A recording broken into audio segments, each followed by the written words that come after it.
Hello, you wonderful people, and welcome to another episode of Super-Fanta-Fi. This being a show where I talk about TV shows of the supernatural, fantasy, and/or science fictional genre. For today's episode, I'm going to talk about the season 2 finale of The Last of Us. Great episode. A lot of really interesting things went down in this episode, so let's break it down. First and foremost, I also want to say, because sometimes I thought this was great. That's just my opinion. You don't have to agree because I know this season has been hit and miss for people. You didn't enjoy it. That's perfectly okay. I did. I thought it was great. It's just my opinion. Please don't chew my head off for it. Just some people get a little antsy when I'm like, oh, I thought this was great. They're like, you're an idiot for thinking this.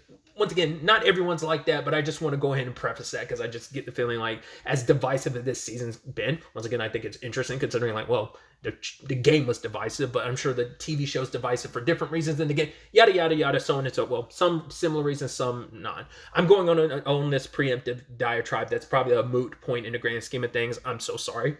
But either way, we're picking up during the events of last episode where Jesse got Dina back to the theater and he is trying to figure out what to do with the arrow. Because if he pulls it out the way like you probably would think to do it, it's like, no, like that's going to probably cut some arteries and you'll die. So it's like, no, I'm just going to have to push it through. It's the only way. And then it's like, okay, you hear some alcohol and she's like, no, I don't want any. He's like, you need it. She's like, no, none. She's like, I don't want to die. No, not I don't want to die. Specifically, Jesse reiterates it later. I can't die. And so you see that moment in his face, like he is figuring it out. So it's like, all right, 3, 2, and pushes it through.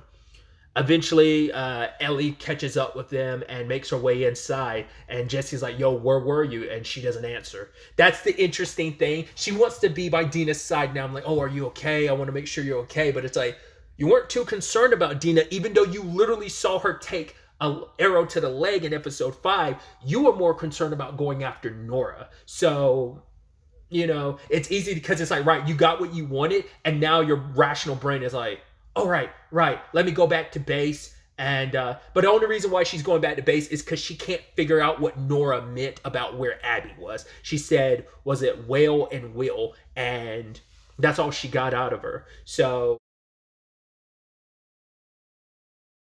Ellie, checks on Dina to make sure she's okay, but then Dina sees like her shirt's a little bloody. I could only assume it's from when all those stalkers were on top of her in episode 5.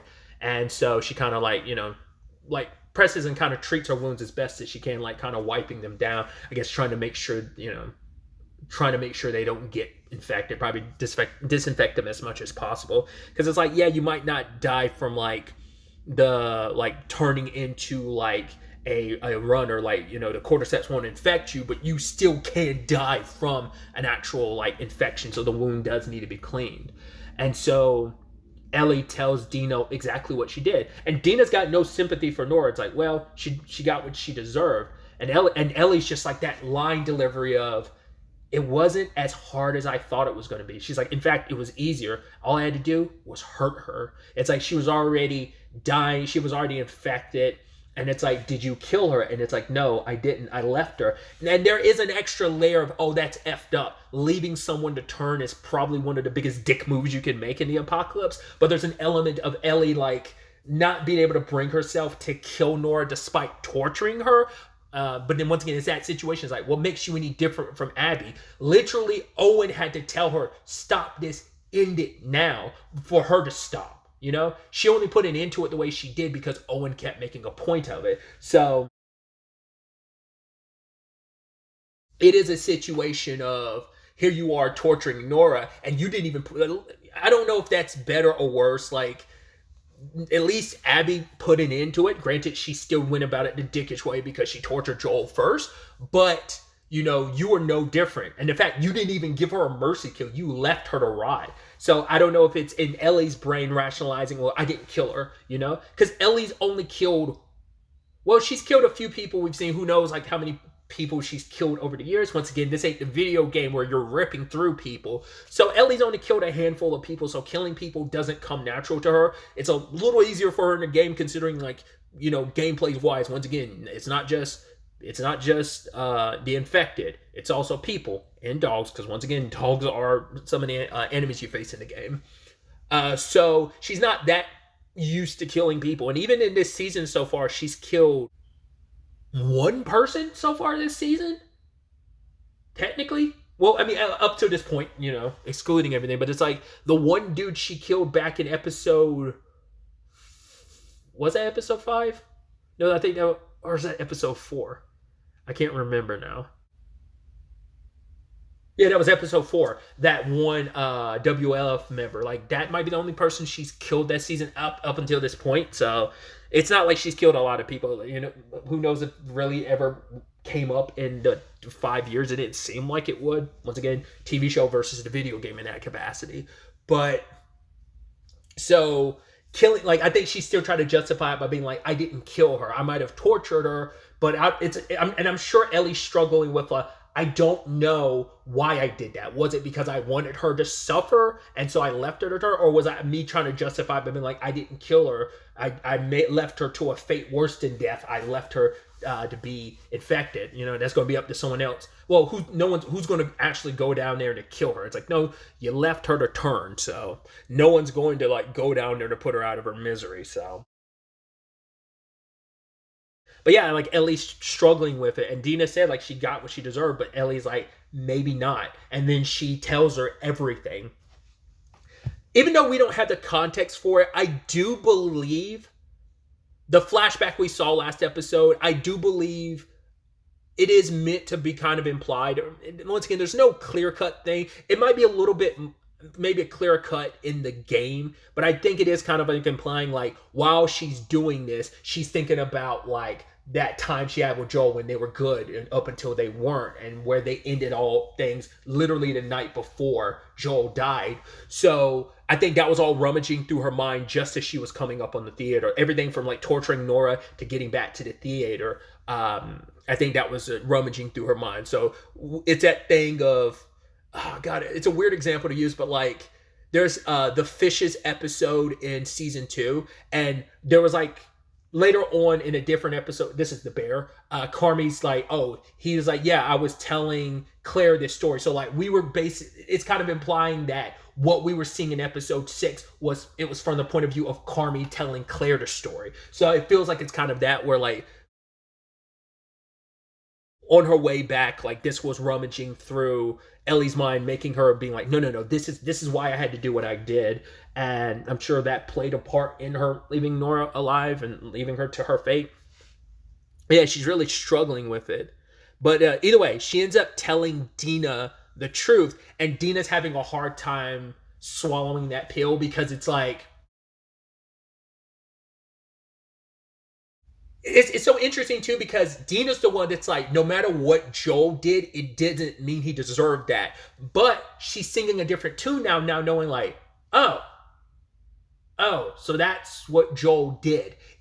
It changes things when you find out the granular context of it, because what Joel did splits people. Because either you're like, hey, he did what he had to do for Ellie and you support it, or you're like, no, Joel doomed the rest of the world. Was it a guarantee that they would have been able to make a cure? Once again, I think the game insinuates it's not a guarantee, but maybe I'm misremembering. Maybe I'm like incepting my own brain, being like, oh, it clearly said that in the game through like some recordings and stuff, but maybe it was never clear cut. But I swear I remember there being like lines of dialogue being like, no, like there have been other people like Ellie and there's just been no cure. Once again, even if that is the case for the game, doesn't necessarily mean that's the case for the show. Probably the show will probably lean into it being like, there's a good chance it could have been a cure. Now, was there 100% chance? No, but probably a better chance than in the video game.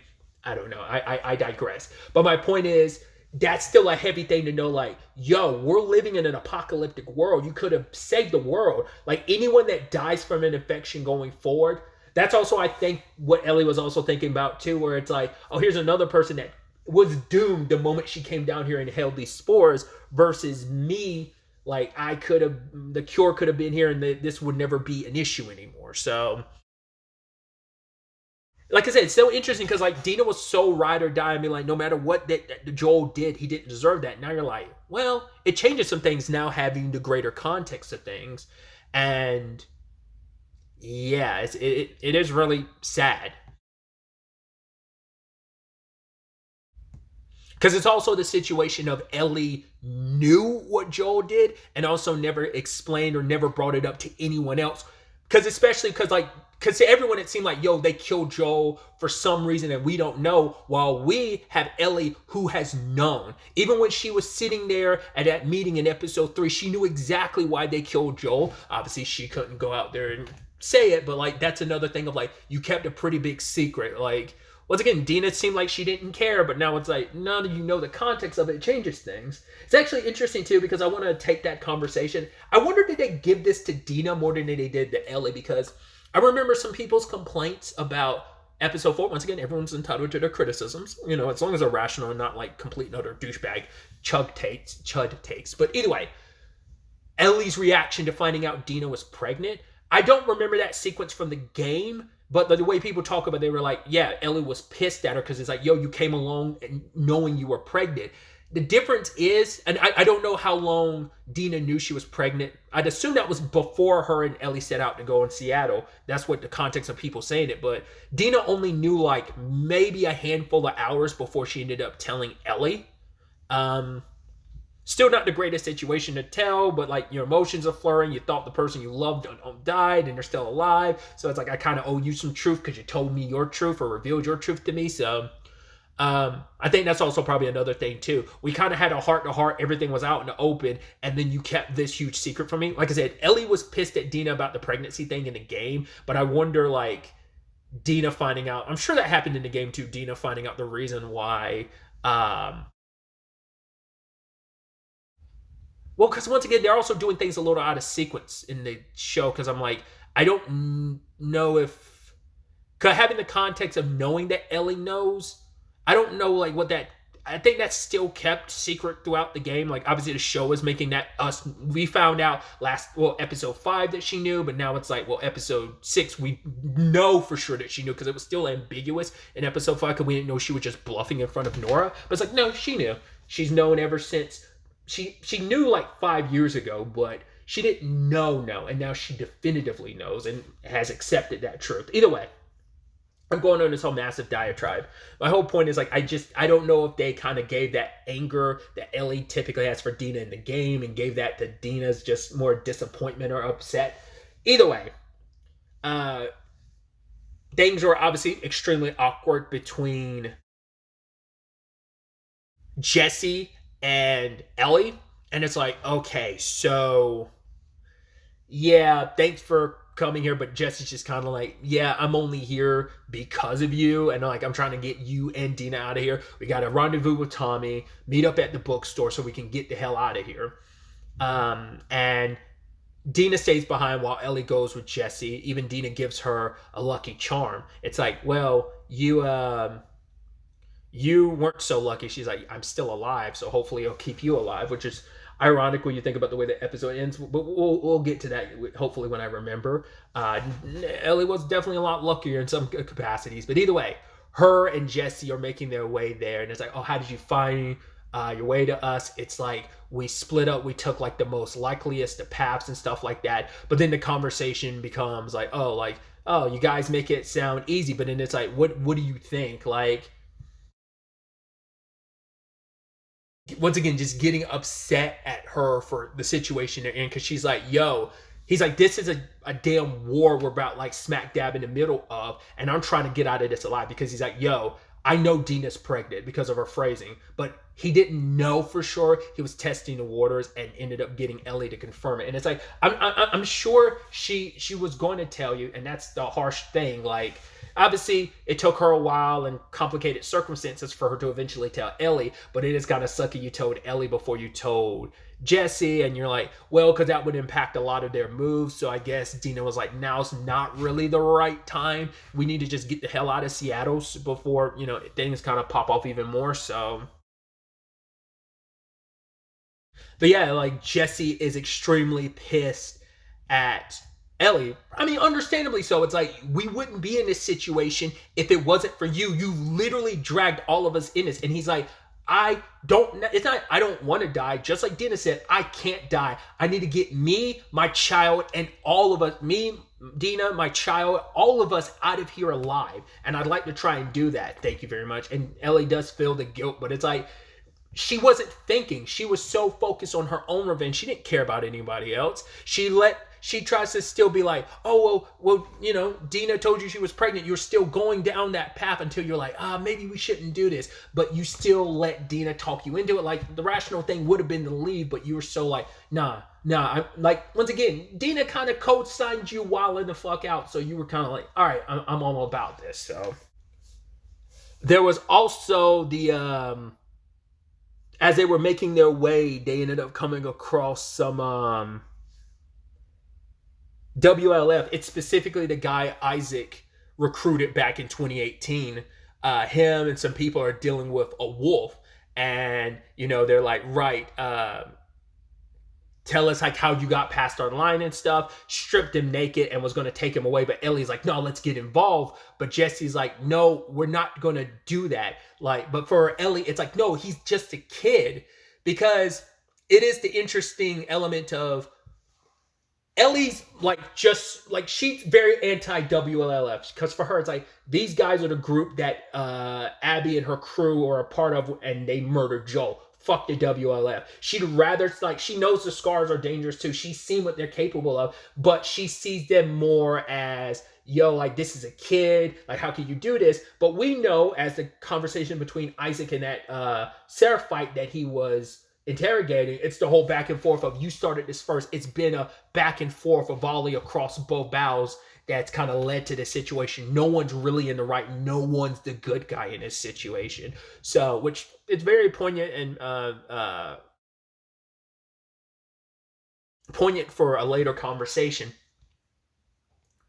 So, but it's like Ellie's only seen like how nasty the WLF can be, because she saw what they did to the Seraphites, and there was a little girl, there's children amongst that group, specifically that little girl she saw. So that's a little different from, like, yes, the Seraphites have hung up people and disemboweled them, but it's all been adults, not knowing, like, the Seraphites have killed children on the WLF side of things as well, so they're not completely innocent. So it is a thing of, you entered this war not knowing the details. We as the audience know, but you don't. So you're kind of looking at, they might not be the greatest, but they're still better than the WLF, when in actuality they're both on the same playing field. So, but Jesse stresses it. This is not our war. Like, if we get involved here, we can get killed. Like, we got to look out for ourselves and kind of bounce, which is interesting because, like, obviously Joel kind of had that same perspective of, we got to kind of protect the community. We can't really let too many insiders in, because, we got to protect what's ours. We're no good to anyone else if we're overrun and not, being able to kind of take care of what we already have, because we're letting other people in, trying to save everybody. We also catch up with Isaac. Oh God, Leon's mom. I'm blanking on her name. God, I'm blanking on it. I swear it was like Emily or something, but I can't remember. She shows up to talk to Isaac. Can we find out that Mel, Owen, and Abby are all gone? Now, why? I don't know. At this point, I was also thinking to myself, I really don't know much of Abby's story, and we'll talk about that later. But I was like, yeah, I don't really know much of Abby's story from the game, so I'm like, I don't even know what that's all about. I'm like, why did she disappear? He was like, yeah, she literally disappeared last night, and the question is, why? And I wonder if it was because Nora disappeared. They know, like, yo, stuff was popping off in a hospital, and Nora was gone, and so maybe Abby left to investigate that. But what about Owen and Mel? And even, I love, like, what's her face was kind of like, why is she so important? Like, yeah, she's a good soldier and everything, but you got a whole army, so why are you worried about it? And she's like, are you into her? She's like, I get it, like, older men. He's like, it's not like that. It's like, she was going to be my protege. She was going to be the heir to this whole operation. Like, someone's going to need to lead the because he's like, most likely you're going to die, and better than, and even higher chance than that, I'm most likely not going to survive this. So who's going to lead this army? And I thought it was going to be Abby, because he is the one that, they did get taken in like 5 years ago, and he's the one that kind of probably led the charge in training him up. It's probably, and I'm not saying this definitively because I don't know Isaac's story from the game and his connection to Abby, but I'm assuming it's going to be a direct parallel to how Joel, I had to stop myself because I was literally about to say Pedro, that Joel and Ellie have. So maybe that's probably what that was. So he puts a lot of hope and faith in her. It's so interesting because Joel just wanted Ellie just to have a normal life, whereas what's his face? Maybe that's more direct parallel that Joel sacrificed to the future of the world to give the daughter he pseudo daughter a life versus Isaac taking in his pseudo daughter and probably more so being like, I'm giving you the future. Like it's up to you to kind of keep things going and whatever their mission as the WLF is. Yeah. But I love that it's like, yeah, it was supposed to be her. And then the lady, like I said, I think her name is Emily, but I could be mistaken, being like, well, maybe it wasn't her because she's not fucking here, is she, Isaac? So you have Jesse and Ellie making it to the bookstore, and obviously Tommy's not there, so it's like shit. Okay, maybe he, But the question then becomes like, well, maybe Tommy's not alive, maybe he's dead. Like we don't know, but hopefully he can get here. Hopefully he'll be fine. And Ellie ends up finding some kids books that she wants to take back, which Jesse's like, yo, that's a good idea. I should have thought about that. And they kind of have a talk about, because she's like, yeah, I'm sorry about, he's like, no, it's okay. He's like, it's good. He's like, I know that you love Dina more than me. He's like, the feeling of when you love someone and they love you back, like in that same way, he's like, that's a special type of feeling. And he felt it from a group that came to Jackson some time ago, and they hit it off, and that woman wanted him to go with her, but he didn't. And I'm wondering if that person he's referencing is someone specific from the games. It probably isn't a character you meet, but probably a character you know through like notes and discussions and conversations. So that might be someone they're specifically referencing from the game in that regard. Who knows? It could be something original for the show. But it's like, why didn't he go? And it's because his responsibilities. Because he's like, there's too many people that relied on me. Like Jackson took me in and raised me, and I need to give back to them. It's like I owe that responsibility. And then Ellie's kind of like, okay, so anyone else who kind of does what they want to do, like we're assholes, right? And Jesse's like, because she's like, you could have gone. He's like, yeah, but if I did go, Ellie, who would be here to save you in Seattle right now? So, has a fair point. Has no rebuttal to that. So here's some shots going off about Tommy might be in danger because they're getting sniped at. They get to a higher vantage point, but Ellie figures out what Nora's message was. It's an aquarium. That's where Abby is, and that's all she's focused on. But Jesse's like, no, we got to go to get Tommy. She's like, no, Tommy will be fine. He can hold them off. It's like, they're going to have backup. He'll hold them off too. It's like, Ellie, don't be an asshole. Like, legitimately, this is family here, but that's where we kind of get into this very heated conversation. It's the irony that she called Joel out in the flashback for being selfish, and here she is continuously being selfish because what she wants matters more than what anyone else wants. Because she's like, dude, if three more people had voted along with you, Tommy and Maria, then I would be. She didn't say Tommy and Maria, but specifically him. It's like, if three more people voted along with you, then you would be out here helping me anyway. He's like, but I said no. In the episode 3, I do believe I think I said at the time, like, Jesse probably did say yes, but it wasn't until after where I heard other people's arguments about like, no, Jesse most likely said no, and they were right, because he is someone that, and he brought it up earlier, responsible, and he feels like that wasn't right. Like what that woman had brought up of like, they weren't in a position to really do that. That wasn't a place to allocate their resources to going out for revenge. Like Jackson needed them, and he feels a responsibility as a future leader to prepare himself to fill the role of Maria. So he has to look at the bigger picture. And he's like, yeah, it's all about like, what about the community? And Ellie saying, who cares about the fucking community? That's not my community. She's like, you know what my community was? It beaten to death in front of me. And you're just like, oh, that's so, I mean, obviously it's fucked up, but it's so good just for the tension of the drama of like, and I think that just, it like, even back in episode 3, we knew this speech Ellie gave was 100% bullshit. She's just saying what everyone wanted her to say. And she's like, yeah, if it was you guys, I would do right by you. This isn't about revenge. This is about justice. It's like, no, it is 100% about revenge. So it was complete utter bullshit. And this adds layers to that because you're like, you don't view Jackson as a community. That's why you don't have that attachment to it, because the only person you have an attachment to in this world is gone. What did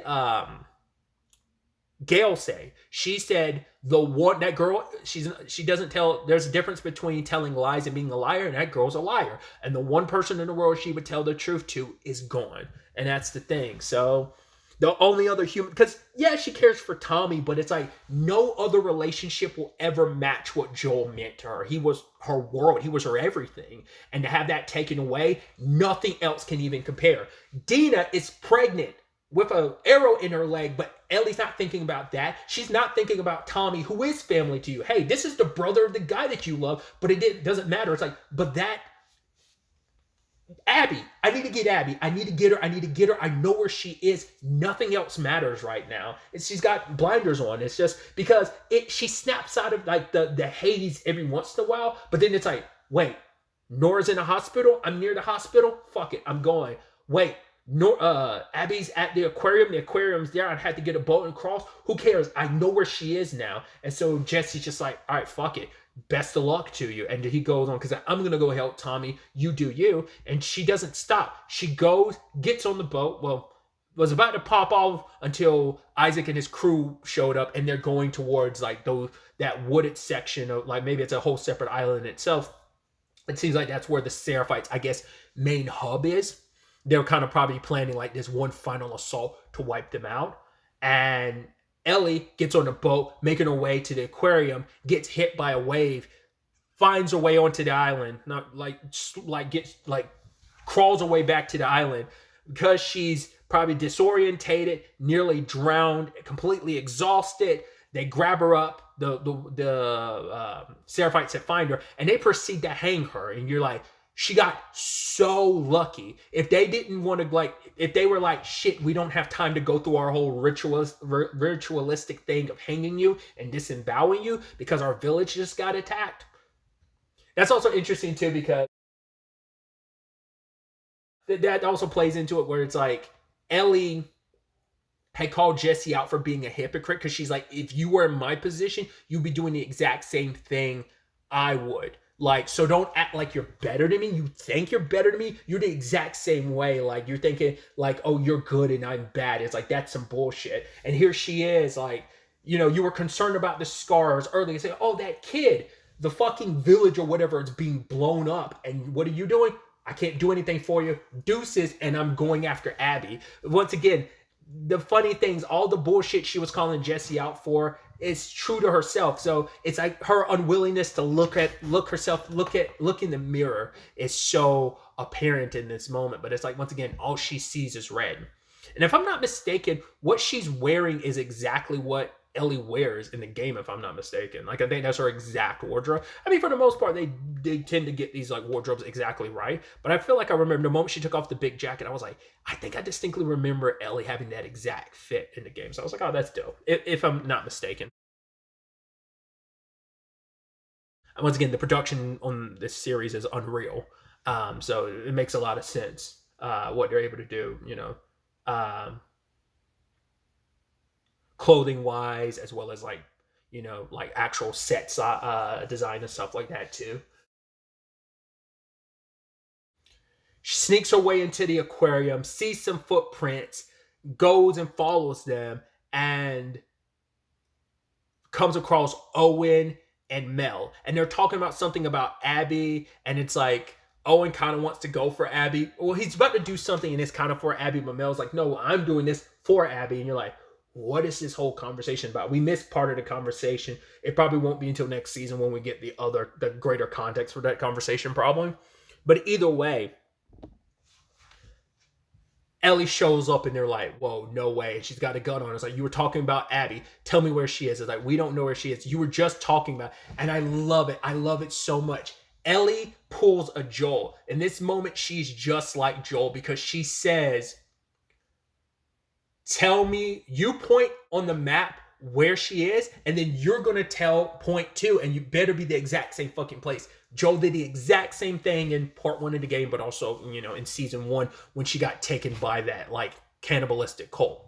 So I wonder, did Joel ever tell her that, or is that just kind of like a very fucked up serendipity where it's like she's channeling Joel in that moment? Because I don't know if Joel would ever willingly tell her how he like found her. I don't know. But she's kind of saying like, right, I'm not gonna hurt you, because she's trying to make the point that like she's like, I'm not like you guys. It's like, says the woman who tortured Nora. Are we going to pretend like you didn't just torture Nora last night and left her to turn? Like, oh, you're not like them at all. Okay, once again the hypocrisy, but she's not going to give them the satisfaction of knowing that. Owen sadly reaches for a gun, gets a gunshot to the neck, but then like I was like, oh shit. But then like Mel turns to look and sees the bullet hole like lodged in like a lock or something, but then like her neck got nicked. You're like, oh fuck. And then she's like, okay, get a knife. I'm like, what? And then we find out Mel is pregnant. You're like, Jesus Christ. That's, once again, Ellie's not, in the confines, at least from what we've seen in the show, Ellie has killed very few people. So in total, she's killed, I was about to say like really 6 people because I completely forgot, because she killed the leader of that cannibal group. She also killed Troy Baker's character of James in that same episode. She killed Riley, and then she ended up killing that wolf a couple episodes, like I said, in episode 4. Now Mel and Owen, and now kind of, Mel's baby. And so that's 7 people she's killed in total, at least in the confines of what we've seen in the show. Because she talked about Brian, but she didn't kill Brian. Like, she paralyzed him, and Joel killed him.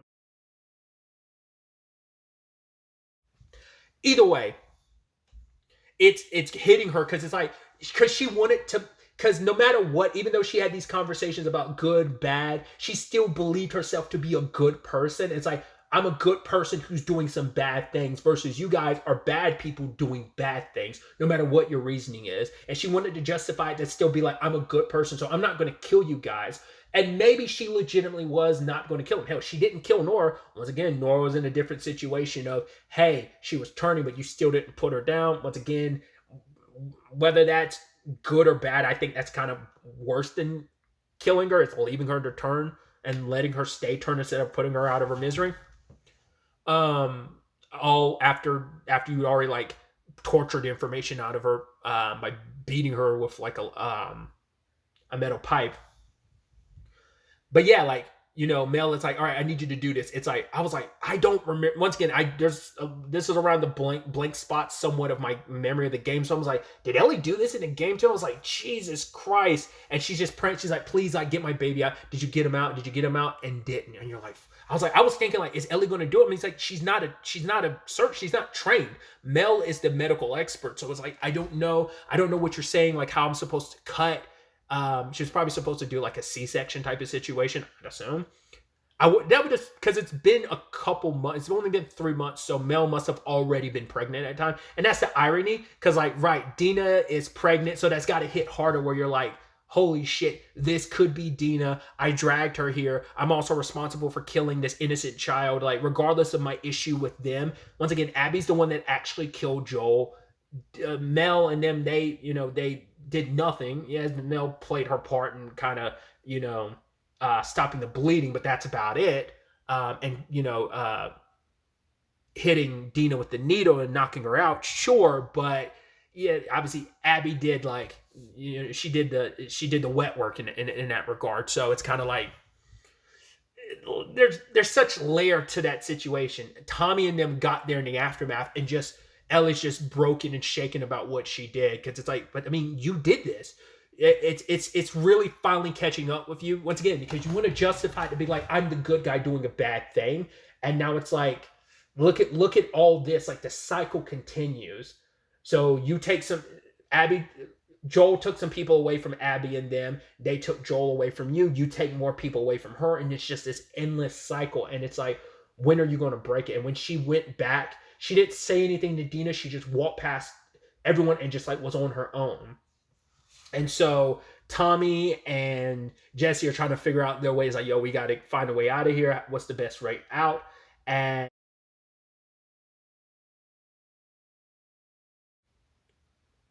Tommy's coming from the perspective of, at the end of the day, they got what they deserve. Like, they were a part of it, so you don't have to feel as bad about it.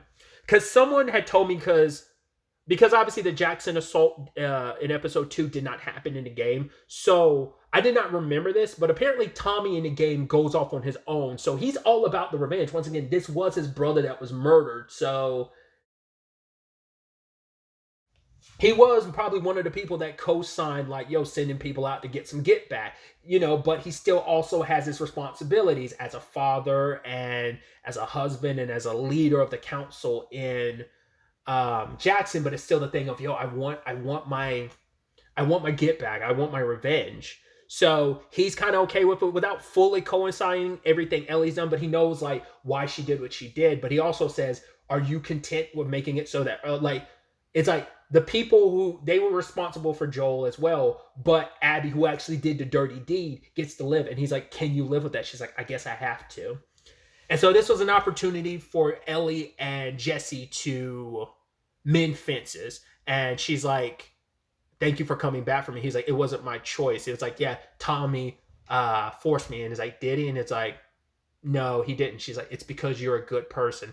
And he's like, "Well, if you were out there," like, he's like, "I was just thinking to myself, if I was out there in a situation I was like, you'd burn the world to come rescue me." And then Ellie's like, "Yeah, I would." And it's like, she rides for the people she cares about, but once again, she said the whole like fuck the, but like they do have history, as we know, like they interacted over these 5 years, even though we didn't get to see it, but we heard a little bit about it. Like they were around each other a lot, they were friends, there was a connection there. So if something did happen to him, she probably, she would try to, go above and beyond for him, like, to the extent that she's going above and beyond for Joel, that's another question.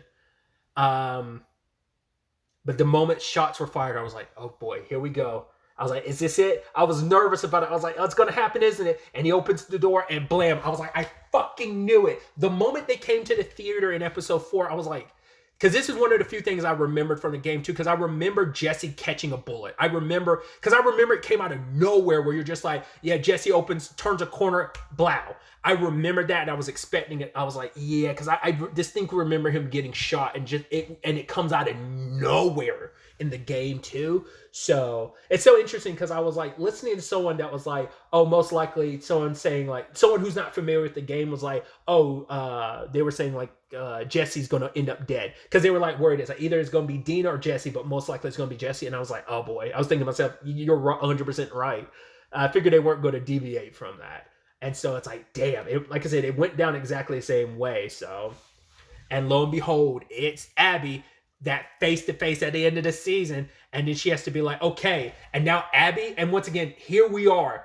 Oh, like it's a different feel and flavor where it's like she's on the opposite side of like, well, she was in that similar boat where it's like, hey, there's a lot. First and foremost, I missed a lot of stuff that I should have talked about. The fact is, Jesse said, oh, it's kind of interesting. Here we are again in fucked up weather. It's like, yeah, the last time they were together in fucked up weather was episode 2, and some fucked up shit happened. And lo and behold, here we are. I also talked about it earlier. Dina gave her that good luck bracelet and did a lot of good for her. Not so much for Jesse, which is, it's like, wow, you got the baby daddy of the woman you love killed.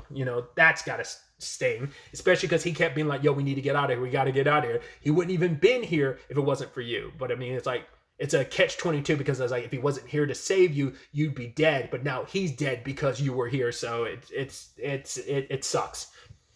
Either way, the thing I was also going to say is, Abby, the moment she found out Joel was Joel, and it's like, he's in front of me, I have my opportunity. And then when Joel figures out who she is, from the regards of not only when you tell me who you are, but when you bring up the Salt Lake Firefly situation, Joel being like, oh, I know what this is. And the moment Abby sees Ellie, it's like, I know who you are. Oh shit, the past is coming back to haunt you. It's like you're on the other side of things, where like you were in the position of Joel, of like, except you're in a more advantageous position. Again, just like you were back then, but you're in that same point of view as Joel, where you're like, oh shit, here's the price I'm paying for my actions. And it's like, this guy, he killed my friends. And Ellie's like, no, it wasn't him, it was me. I was trying to find you, I wanted to get after you, I didn't mean to hurt them, but I did. If you want to hurt anyone, it's me. I'm the one that you're after. I'm the reason why Joel did what he did, because he was trying to save me. And like, Abby doesn't know that. Once again, they are slightly aware of the rumors about Ellie's existence, but they don't really know all that was going down. So she didn't even know, like, wait, that all went down because of you. So that's got to make Abby feel a certain way too. And it's like, she's like, so please let him go. And all Abby can say is, I let you live.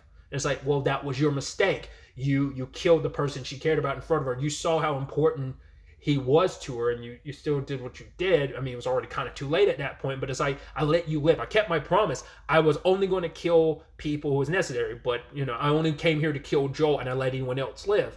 To be fair, if anyone else had gotten in your way, you easily would have killed them, so you're no different. But once again, it's just, we are just in this vicious cycle because, like, it's like a two sides of the same coin type of situation. And it's like, I let you live. She points the gun at Ellie and pulls the trigger, and it fades to black. And I was like, is it going to do, so you're going to end where I think you are? And then we wake up with Abby waking up, and she's supposed to go meet Isaac, and there she is in the baseball stadium. So, if I remember correctly, and I think I am pretty remembering this correctly, I believe that exact sequence is straight from the game, like the hard cut to Abby, because this is, spoilers, the point in the game when you start playing Abby. Now, once again, my experience with The Last of Us Part 2, I've said it before, I'll reiterate it here.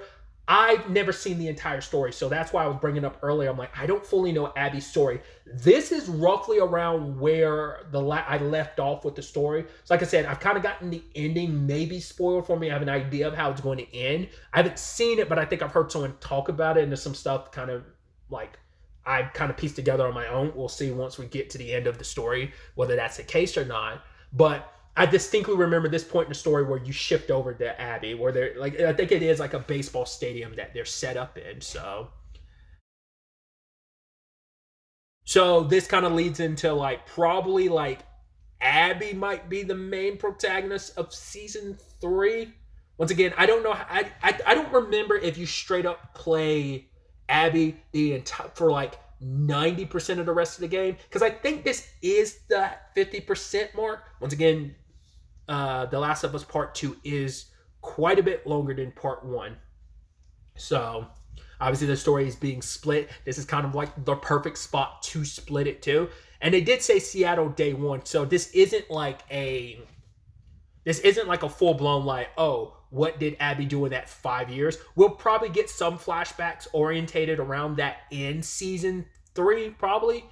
Fleshing out Abby more and other characters and what they did and how they eventually met Isaac and stuff. Because they did say day 1. So this is like while she's in Seattle, like this is while Ellie and Dina are making their way in Seattle. We're seeing like the flip side of that. So yeah, it's definitely going to be interesting to see. Obviously, once again, the show's already been renewed for a 3rd season. Whether season 3 is the final season is kind of still up in the air, because there's, once again, I think we're at that halfway mark, but I don't know like how much of the story is left versus, like how much they're going to adapt and the pacing of it and stuff. So, because some people are like, we might even go up to season 4 because of just how much content is in The Last of Us Part 2. So maybe next season will be the final season, maybe it not, maybe it will extend out into a potential season 4. Just depends on how much of the story like is left. But yeah, like I'm excited for this show to come back. It'll probably be another 2 years. Who knows? So it could be a situation of we might get season 3 a lot sooner, but probably not. I think HBO shows are kind of in that 2-year window for production and stuff before it comes out. So it probably will be 2 years before we get the next season. But yeah, like I said, from this point on, we're pretty much in blind territory for me, because like I said, this point in the story is where we got up to, but I don't know anything beyond this. So what goes down, once again, the Isaac and Abby of it all, and why Abby was gone like the night before, like why her, Owen, and Mel disappeared the way they did. So it'll be interesting to see what season 3 has in store for us, those of us who don't know the full story of where everything goes next season in the back half of this story. But yeah, I've run my mouth off long enough. I do apologize. That's really all I wanted to talk about. So the next time we meet, be happy, be safe, live life to the fullest, and enjoy it. Good day and goodbye.